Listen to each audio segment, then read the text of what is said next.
You need a WordPress environment to test something, but you don't want to touch your live site. So, what do you use?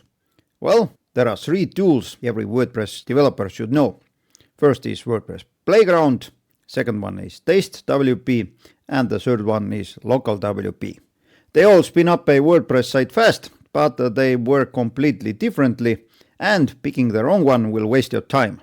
Now, in this video, I'll break down exactly what each tool does, where it shines, and which one you should reach for depending on what you're building. I'm gonna put the links to all those tools in the video description, and let's start with the WordPress Playground, this one here. As you see, there is a landing page. If you want to spin up a WordPress site, then just click on this Explore Playground button here. It's gonna take a couple of seconds, and as you see, this is your WordPress site. You can go to the dashboard, add your posts, pages, plugins, themes, and so on. For example, let's add a theme. As we do usually, I'm gonna add my favorite theme called Blocksy. Let's install it. Now I'm gonna activate it. I'm gonna install a Blocksy companion plugin, and done. When I take a look at it, you'll see this is the theme and nothing else to it.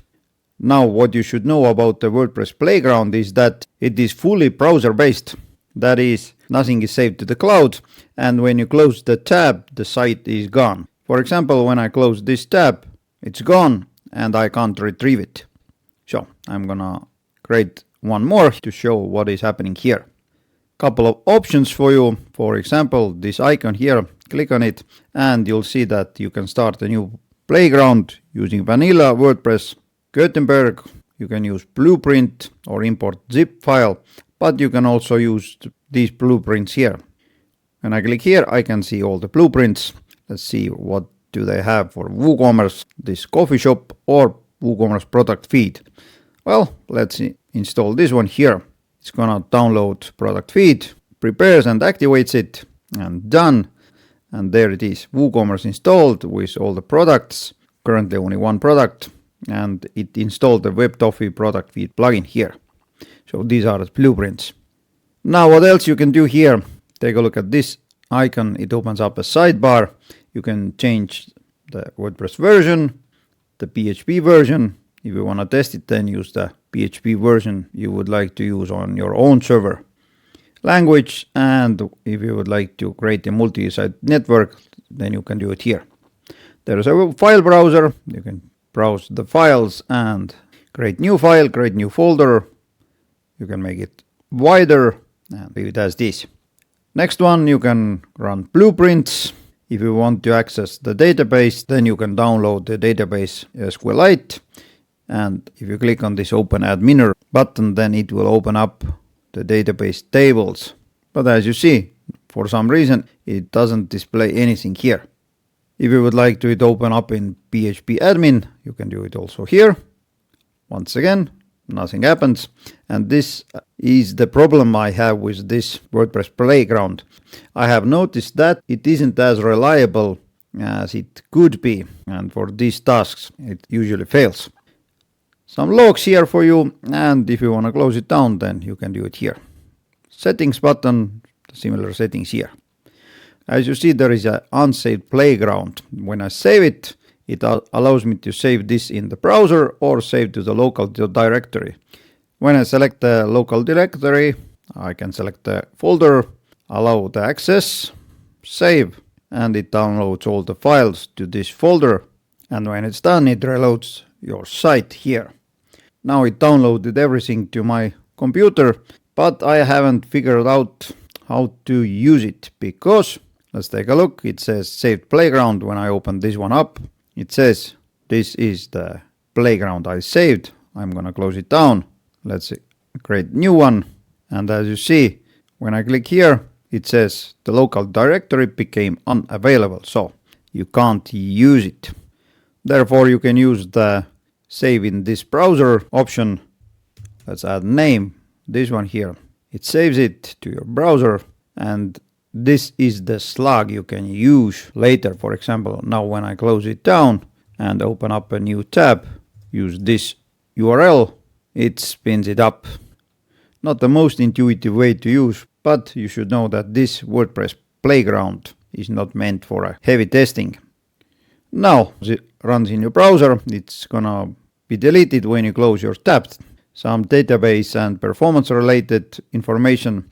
As you see, it has a browser constraints and therefore the performance is limited.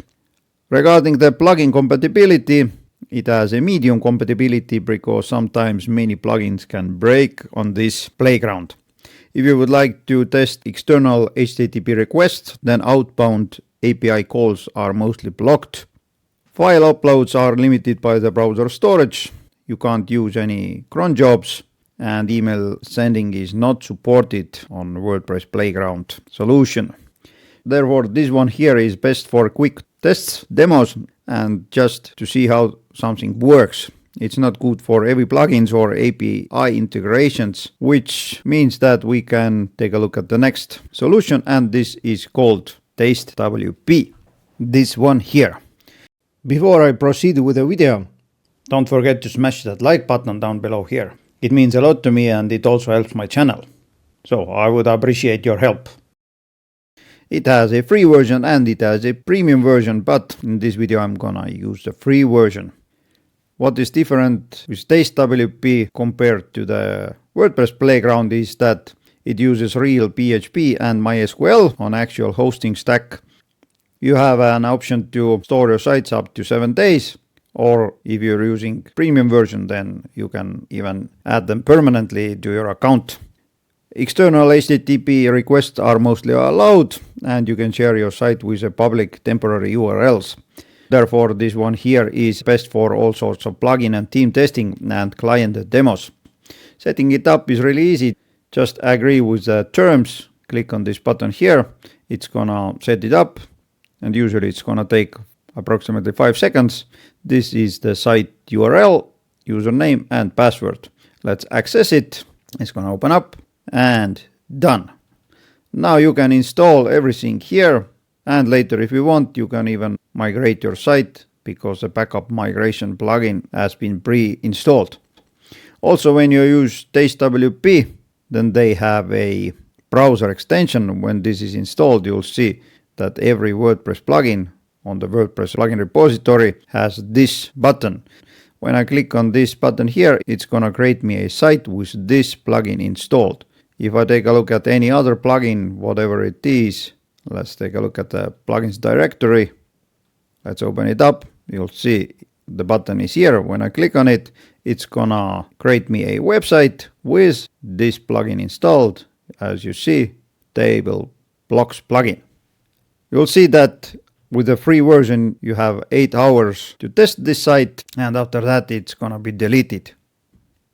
Just a quick summary, it runs on the remote server. Your data survives up to 7 days, and if you have an account, even with a free account, you can create at least one permanent website. It uses real PHP. The website performance is shared hosting like.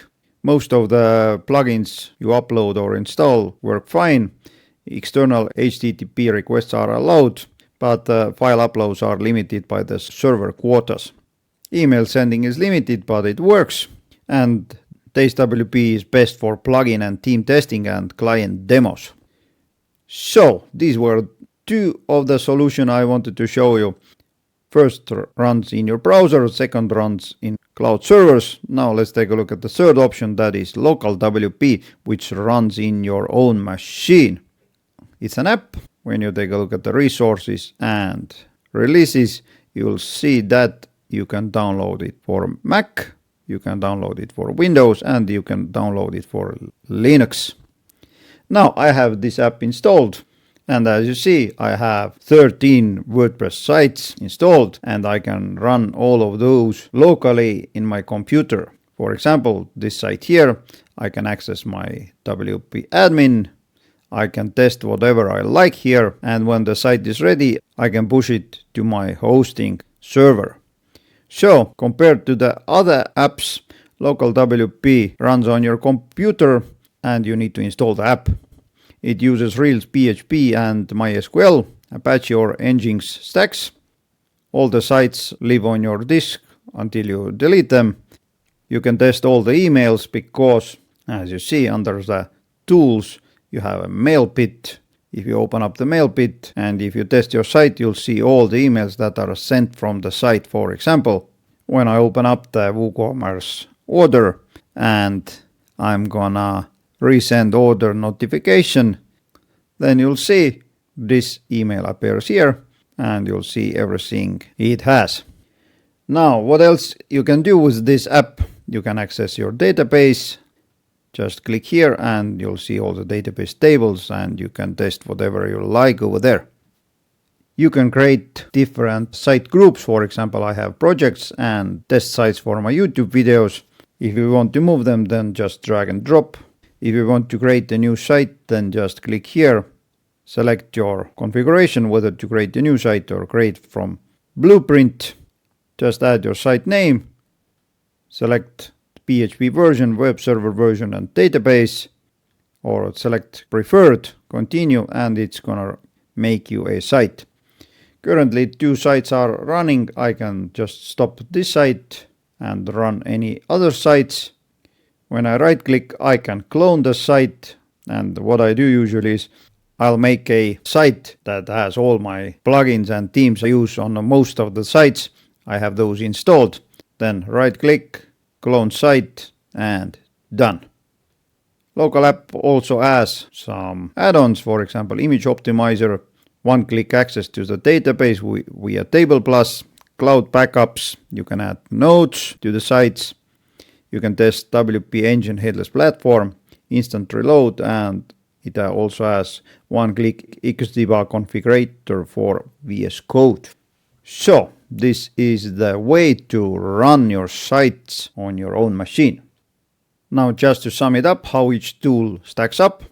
As you see, if you want the most reliable plugin compatibility option, then LocalWP is the best one. TasteWP runs most of the plugins, but depending on the plugin or theme itself, it may struggle a bit. The Playground is the least reliable. Setup speed, as you saw, Playground is the fastest one. LocalWP needs installation on your computer. If we talk about the performance, then LocalWP is the best one. Playground, as you saw, some things didn't work even during this video here. If you need the longevity, then LocalWP is the best one, because until you delete the site from your computer, it stays there. TasteWP free version has up to 7 days, and Playground deletes your site when you close the tab. If you need external access, that is API calls, HTTP request, email sending, then LocalWP is the best one. TasteWP is on the second place, and Playground is not good for these. If you want to send your site to others, then TasteWP has the best option. You create the site, share the URL, and done. Playground is not any good, and LocalWP needs you to either upload your site to the hosting, or you can right click on export. It's gonna create you a zip file, and then you can send the zip file to the other person and they need to import it to their LocalWP app. Now, which tool wins for you? Well, as you saw, LocalWP has the most options, and if you want to teach a WordPress class, then this is the best option, but at some condition, TasteWP is also good. If you want to test a complex plugin, then TasteWP and LocalWP are the best ones. If you want to build a client site, then only LocalWP is the one to use. Playground is suitable only if you want to quickly test any theme or plugin without using any complex installation or setups, then Playground is good. Other than that, as you saw, it's very limited. And there you go. These were the 3 free ways to test WordPress without having your own hosting. Wait! If you find this tutorial helpful, then press thumbs up, this one here. And take a look at this side of the screen. It contains 2 good videos. I think you may find them useful. Meanwhile, take care. Bye.